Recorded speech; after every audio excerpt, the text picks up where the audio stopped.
सवेरा India में आपका स्वागत है। मैं हूं अदिति राजपूत।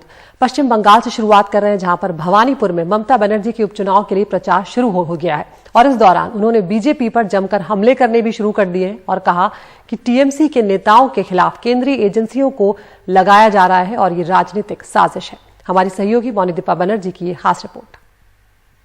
অভিষেকের ওপর যদি কোনো বেআইনি কেস থাকে তুমি আইনত করো, আমার কোনো আপত্তি নেই, কিন্তু কোনো কেস নেই, কোনো এভিডেন্স নেই, তোমাকে প্রমাণ করতে হবে তুমি চোর। একটা ইন্টেনশন না থাকলে বুঝতে পারেন, আজকে 9 ঘন্টা জেরা করার পরে বলছে তুমি কালকে আবার এসো। पार्टी कार्यकर्ताओं के साथ छोटी सी बैठक से ममता बनर्जी ने बिना शोर शराबे के अपना प्रचार शुरू किया, लेकिन उनका तेज तर्रार भाषण एजेंडा सेट करने वाला था। उन्होंने आरोप लगाया कि उनके नेताओं के खिलाफ केंद्रीय एजेंसियों को लगाया जा रहा है। यहां तक कि प्रधानमंत्री को भी उन्होंने टीके की नाकामी के नाम पर घेरा। If Covaxin is not allowed, how Prime Minister you are going to USA? We hope that before you are going to USA, Covaxin must be recognized by the World Health Organization so that other people also get the opportunity. निशाने पर BJP है और भवानीपुर 2024 से पहले विपक्षी एकता का एक test. Congress इसे गंभीरता से ले रही है और वो ममता के खिलाफ उम्मीदवार नहीं उतारेगी, लेकिन लेफ्ट मैदान में होगा। उधर बीजेपी के कुछ संभावित नाम पीछे हट चुके हैं। कांग्रेस आला कमान ने तय किया है कि भवानीपुर में ममता बनर्जी के खिलाफ कोई उम्मीदवार खड़ा नहीं किया जाएगा। हम ममता बनर्जी के खिलाफ प्रचार भी नहीं करेंगे। कुछ संभावित उम्मीदवारों ने इनकार कर दिया है और वो भवानीपुर से नहीं लड़ेंगे। ममता बनर्जी 2011 और 2016 में भवानीपुर से जीत चुकी हैं। उनकी पार्टी को भरोसा है कि वो हैट्रिक बनाएंगी। ममता बनर्जी ने अपने कर्मियों को बहुत सारे संदेश दिए आज, और उनमें से एक था कि ये वोट को आप हल्के तरीके से ना लें, क्योंकि ये 2024 के लिए बहुत ही गुरुत्वपूर्ण है। साफ है, भवानीपुर के मिट्टी से ममता बनर्जी का नजर बना हुआ है नई दिल्ली पर। जीडी शंकर के साथ मोनिदीपा बनर्जी, एनडीटीवी इंडिया। और अब बिहार का रुख करते हैं, जहां पर लोक जनशक्ति पार्टी के नेता चिराग पासवान अपनी जमीन मजबूत करने में लगे हुए हैं। बिहार विधानसभा में विपक्ष के नेता तेजस्वी यादव से उन्होंने मुलाकात की है। चिराग पासवान ने तेजस्वी को अपने पिता की पहली बरसी में शामिल होने का न्योता दिया। इस मौके पर चिराग ने कहा कि उनका तेजस्वी के परिवार से लंबा रिश्ता रहा है। वहीं तेजस्वी यादव ने कहा कि लालू यादव भी इस कार्यक्रम में जरूर जाएंगे। बुधवार को यूं तो लोक जनशक्ति पार्टी के अध्यक्ष चिराग पासवान पटना में कई नेताओं जैसे राज्यपाल फल्गु चौहान, हम पार्टी के अध्यक्ष जीतन राम मांझी, विधानसभा अध्यक्ष विजय कुमार सिन्हा से मिले, लेकिन जब वो तेजस्वी से मिले तो इस मुलाकात ने सबसे ज्यादा ध्यान खींचा। पार्टी और परिवार में टूट के बाद यह पहली मुलाकात थी। तेजस्वी भाई से मुलाकात का कारण भी यही रहा कि मैं आया हूं इनको आमंत्रित करने के लिए कि 12 तारीख को जो बरखी का कार्यक्रम रखा गया है उसमें ये आए। कल संभवतः दिल्ली में मेरी आदरणीय लालू जी से भी मुलाकात करूंगा कि बरखी जो है मनाई जाएगी। इस अवसर पर जो है न्योता हम लोगों को देने आए हैं चिराग जी, और जैसे इन्होंने बताया कि राष्ट्रीय अध्यक्ष जी लालू जी से भी इनकी मुलाकात होगी। अब लालू जी के सेहत में भी सुधार हो रहा है और सेहत ठीक रहा तो वो भी बरखी में जो है सम्मिलित होंगे। हालांकि चिराग ने सफाई दी, इस मुलाकात का कोई राजनीतिक अर्थ नहीं निकाला जाना चाहिए। लोग जिन्होंने आज जो मुलाकात हुई है इसके राजनीतिक मायने नहीं निकाले जाने चाहिए, ये मैं आप लोगों से आग्रह करता हूं। जैसा इन्होंने भी कहा, आज एक व्यक्तिगत तौर पर एक पारिवारिक कार्यक्रम, उसके लिए मैं इनको आमंत्रित करने आया हूं। चिराग ने ये भी बताया कि मुख्यमंत्री नीतीश कुमार से भी मिलने का उन्होंने समय मांगा है, लेकिन फिलहाल उन्हें इस संबंध में कोई जवाब नहीं आया है। पटना से कैमरामैन हबीब अली के साथ मनीष कुमार, एनडीटीवी इंडिया के लिए। और अब खबर नोएडा से, जहां पर एक सोसाइटी में मेंटेनेंस और गार्ड की शिकायत करना एक व्यक्ति को खासा भारी पड़ गया। सिक्योरिटी गार्डों ने सोसाइटी के रहने वाले उस व्यक्ति की जमकर पिटाई कर दी। पिटाई के दौरान कई सिक्योरिटी गार्ड एक साथ इकट्ठे हो गए और लाठी डंडों से उस व्यक्ति को पीटा, जिसमें वो गंभीर रूप से घायल हो गया है। सोसाइटी के लोगों ने गार्डों को रोकने की कोशिश तो नहीं की, लेकिन इस पूरी घटना का वीडियो जरूर बनाकर सोशल मीडिया पर वायरल कर दिया।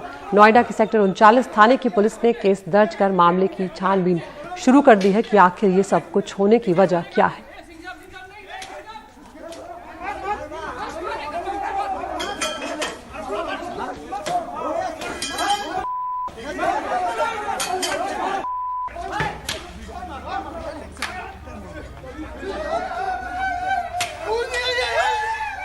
और अब रुक करते हैं मध्य प्रदेश का, जहां पर खरगोन में लूट के मामले में गिरफ्तार आदिवासी युवक की मौत का मामला लगातार तूल पकड़ता जा रहा है। परिजनों का आरोप है कि मौत पुलिस प्रताड़ना से हुई है। सरकार ने 3 पुलिसकर्मियों समेत जेल के एक अधिकारी को निलंबित भी कर दिया है। वहीं कांग्रेस इस मुद्दे पर डीजीपी के पास पहुंची है। वहीं एनडीटीवी के हाथ कुछ तस्वीरें लगी हैं जो साफ जाहिर कर रही हैं कि मृतक के शरीर पर चोट के निशान हैं। क्या 35 साल के बिसन के शरीर पर ये जख्म पुलिस की पिटाई से आए हैं? ये निशान कुछ कह तो रहे हैं, हालांकि डॉक्टरों का कहना है ये पुराने जख्म हैं, ये मौत की वजह भी हो सकता है। हमने 3 डॉक्टरों की पैनल बनाकर उसको पूरी जांच की है। उसको बाहर किसी भी प्रकार की मारचोट के निशान नहीं थे, सिर्फ उसको दाहिनी पुट्ठे पे और दाहिनी जंघा के पीछे साइड नी जॉइंट तक के एक बहुत बड़ा अल्सर था, यानी घाव था। तो उस घाव में पस था और घाव डीप तक गया था, जो मांसपेशियों तक था। तो उसमें जब जिस बैक्टीरिया के कारण जो भी इन्फेक्शन के कारण हुआ है, उसका वो जो इन्फेक्शन है वो ब्लड में भी चला गया जैसे, क्योंकि यहाँ सब पूरा ब्लड सर्कुलेशन का ये रहता है। तो वो इन्फेक्शन ब्लड के माध्यम से पूरी बॉडी में फैल गया। और एक जो बैक्टीरिया रहता है एक वो टॉक्सिन बनाता है ना, उस टॉक्सिन के कारण उसको सेप्टिसीमिया हो जाता है। ब्लड में इन्फेक्शन होने से उसके लीवर में भी सूजन थी, हार्ट में भी सूजन थी उसकी। तो ये पूरा इन्फेक्शन के कारण उसको सेप्टिसीमिया हुआ, और सेप्टिसीमिया में शॉक के कारण उसकी वो डेथ हुई। दरअसल चित्तौड़गढ़ भुसावल राजमार्ग पर लूट करने के आरोप में बिसन समेत खैरकुंडी गांव के 12 आरोपियों को पुलिस ने पकड़ा था। 8 आरोपी जेल गए, 4 पुलिस रिमांड में थे। रिमांड के बाद सोमवार को बिसन को भी जेल भेजा गया, जहां रात में उसकी तबीयत बिगड़ी। जेल से रात 2 बजे जिला अस्पताल लाया गया। यहां इलाज के दौरान उसकी मौत हो गई। परिजनों का कहना है न तो बिसन लूट का आरोपी था, न ही बीमार। पुलिस की पिटाई से उसकी मौत हुई है। मारोद में कोई जन सोबत में रोहे भी नहीं, ना जबरदस्ती मारोद में काजे ठुक मार करीन बकरा, ना मारोद में काजे जान से खत्म कर दे दा। चोरी काई नहीं, मारोद में कोई समले नहीं, यो इधाई पुटे रोवे मारोद में। मारा 4 बालका जे कौन पूछसे है। मौत की सूचना मिलते ही परिजन आक्रोशित हो गए। हंगामा इतना बढ़ा कि 100-150 की भीड़ ने थाने पर हमला कर दिया। 3 से 4 पुलिसकर्मी घायल हो गए। कांग्रेस ने अपनी ओर से मामले की जांच के लिए एक दल बनाया है, डीजीपी को ज्ञापन दिया है और गृह मंत्री का इस्तीफा मांग लिया। दूसरी ओर गृह मंत्री तर्क दे रहे हैं कि थानेदार, एडिशनल एसपी, लूट के आरोपी, शिकायतकर्ता सब एक ही जाति के हैं। बर्बरता के साथ में, जिसकी फोटोग्राफ्स मैंने आपको अभी दिखाए भी हैं, उसके साथ मारपीट की गई, उसकी हिरासत में उसकी मृत्यु हो गई। डीजीपी साहब से भी मिले हैं और हमने पूरे मध्य प्रदेश का परिदृश्य उनके सामने रखा कि किस तरह से ये सरकार सुरक्षा हो, चाहे महिलाओं और बच्चियों के साथ जिन्होंने एकत्र करने की बात, अपराध करने की बात हो, पूरी तरह से सरकार फेल। होम मिनिस्टर जी सिर्फ जवानी जमा खर्च करते, कार्रवाई नहीं करते, और यही हाल मुख्यमंत्री का भी है। गृह मंत्री जी को स्पष्ट करना चाहिए, अगर उनसे मंत्रालय नहीं समझ रहा तो इस्तीफा दे दे, जिम्मेदार अपने घर जाएं। थाने के जो एसआई थे उन्हें एक हेड कांस्टेबल को, 2 कांस्टेबल को, जेल के प्रभारी को, सभी को निलंबित किया गया है। यहाँ यह कहना भी प्रासंगिक है कि ये सभी जनजाति वर्ग से आते थे जिनकी लूट हुई, वो जिन्होंने की रिपोर्ट डाली वो, और स्वयं मिष्टानादबाती थाने के जो प्रभारी थे वो भी जनजाति से आते थे, एसडीओपी भी जनजाति से, एडिशनल एसपी भी जनजाति से एक वर्ग का मामला है। अगर कांग्रेस कोई भ्रम फैलाती है, कूटरचित दस्तावेज देती है, तो ये अच्छा नहीं मानता मैं। लाशों पर राजनीति करना ठीक नहीं है। घटना जो हुई है वो दुखद है, पीड़ादायक है और कोई भी आरोपी बचेगा नहीं। हालांकि अगर खुद केंद्र सरकार के आंकड़े देख लें तो मध्य प्रदेश पर गंभीर सवाल हैं। एनसीआरबी ने 2019 में जो आंकड़े दिए थे उसके मुताबिक राज्य में आदिवासियों के खिलाफ अत्याचार के 1922 मामले दर्ज हुए, जो देश में 23.3% था। इसके बाद राजस्थान में 1797 मामले दर्ज हुए, जो देश में आदिवासियों के प्रति अपराध का 21.8% था। सवाल सियासी भी हैं, क्योंकि 230 विधानसभा सीटों में से 47 सीटें आदिवासियों के लिए आरक्षित हैं, जिसमें पिछले चुनाव में कांग्रेस ने 29 सीटें जीती थीं।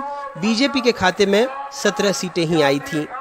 कांग्रेस और बीजेपी भले ही इस मामले को सियासी नजरिए से देख रहे हों, लेकिन कहीं न कहीं ये व्यवस्था पर भी एक गंभीर सवाल खड़े कर रहा है, जहां पुलिस पर ही सड़क पर सजा देने के आरोप हैं, वो भी सजाए मौत। खरगोन से आसिफ और भोपाल से कैमरा पर्सन रिजवान खान के साथ अनुराग द्वारी, एनडीटीवी इंडिया।